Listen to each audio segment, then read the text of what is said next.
Sebelum saya ngaji Minhajul Thalibin saya cerita ilmu itu apa? Ilmu itu sederhana, sesuatu yang mudah. Karena ilmu itu fitratallahi allati fataran nasa napa? Misalnya begini, saya orang miskin, nggak punya apa-apa.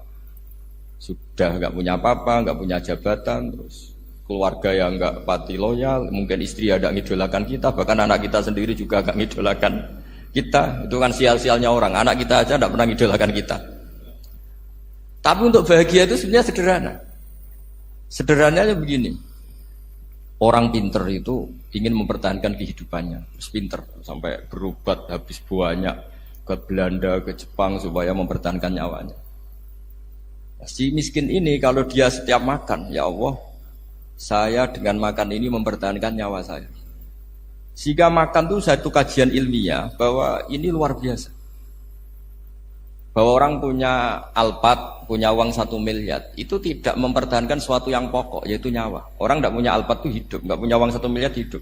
Tapi kalau nggak punya nasi 1 piring, nggak punya air 1 gelas bisa mati.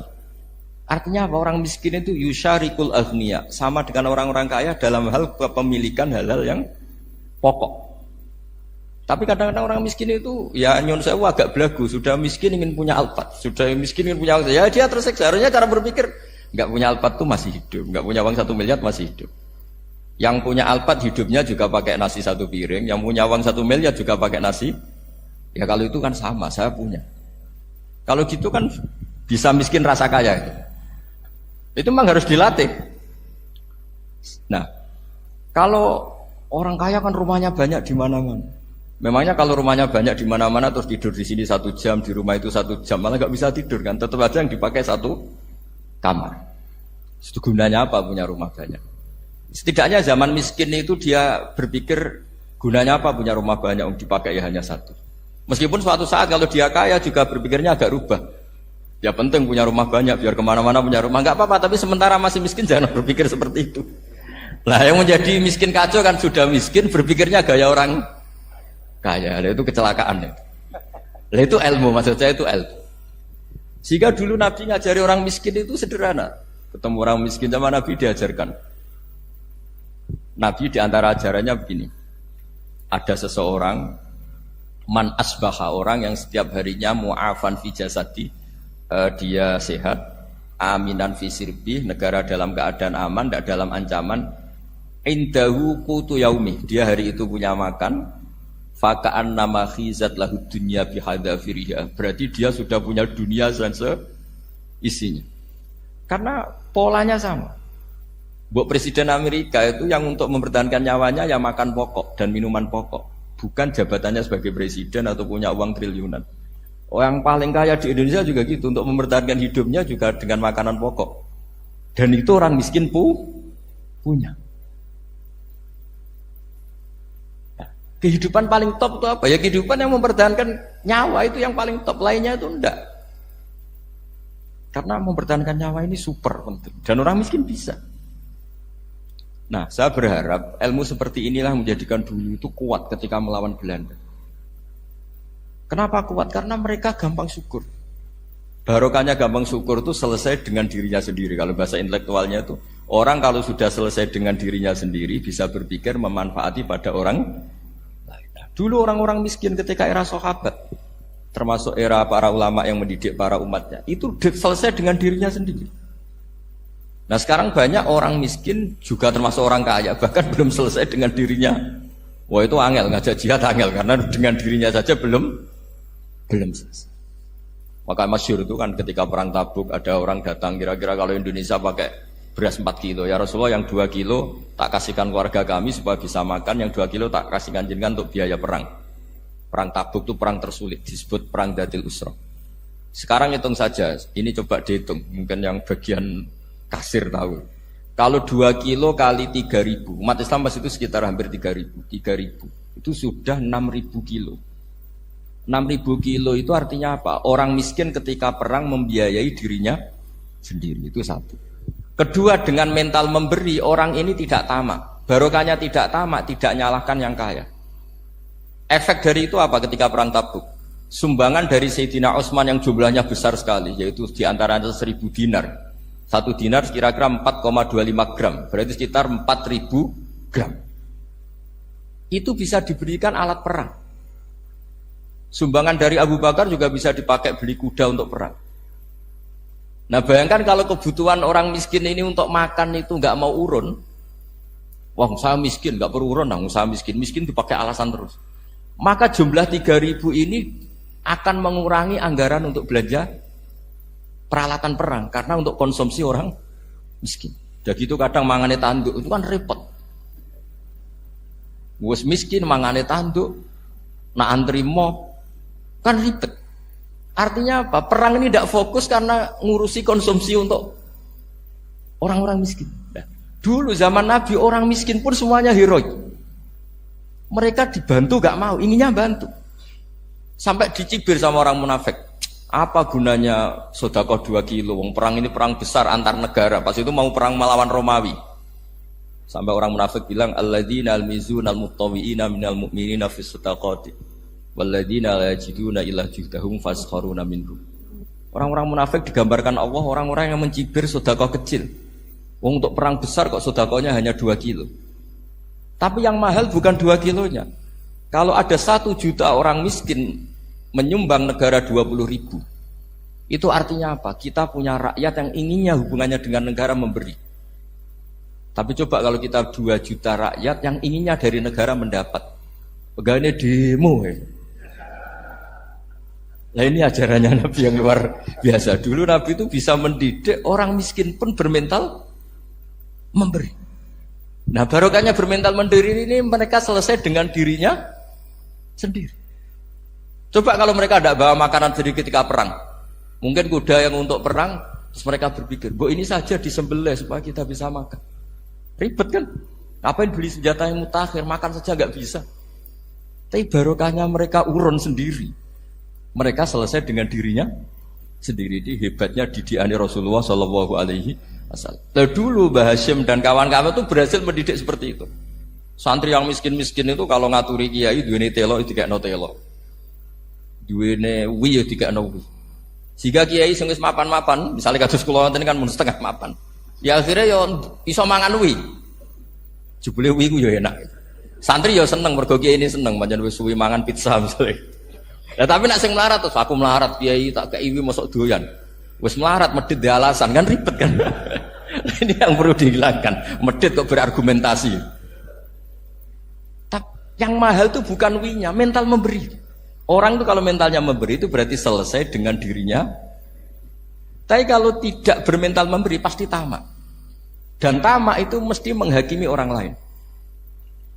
Maka dalam kitab Hikam diterangkan penyakit terberat itu tamak. Kenapa? Karena orang pikir itu tidak ada kata-kata kitab Hikam, bukan kata saya. Yang ada itu tamak. Misalnya gini, saya kenal PLT Bupati Kudus. Tidak pernah saya bilang beliau kikir. Tapi sekali saya pernah ngajukan proposal tidak kesampaian. Wah, beliau medit. Jadi saya menvonis medit itu sebetulnya ya karena punya keinginan tidak kesampaian. Coba kalau tidak, gue medit orang serap penting. Misalnya anak-anak muda sama orang-orang cantik di Jakarta, pernah nggak kamu bilang itu sombong? Enggak kan?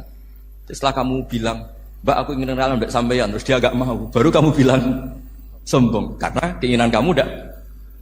Nah, bayangkan kalau orang bermental tomak, kayak apa bangsa ini? Nah, sahabat itu dididik oleh Nabi, tomak itu selesai karena keinginan mereka memberi. Sehingga Indonesia bisa merdeka begini itu barokahnya didikan ulama, semuanya ingin memberi. Dulu belum ada negara, tentara-tentara kemerdekaan kalau di kampung-kampung itu ya dibiayai donatur-donatur, termasuk bahasa saya, bu saya dulu.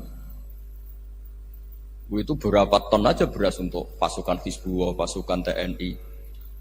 Di Aceh ada Daud berih, ada yang baca berueh. Jadi baca aja kayak kira asap ada yang berih, ada berueh, saya juga gak tahu orang Aceh kalau baca berih. Nyumbang berapa emas untuk kemerdekaan Indonesia. Yang Kesultanan Jogja Legowo.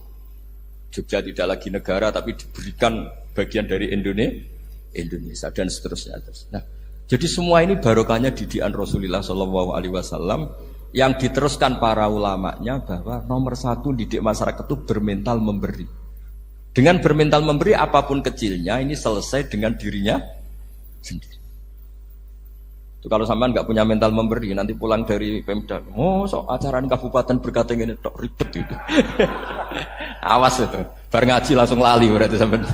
Sudah kalau nggak urun ini sudah luar biasa, nggak urun untuk berkat itu sudah luar biasa.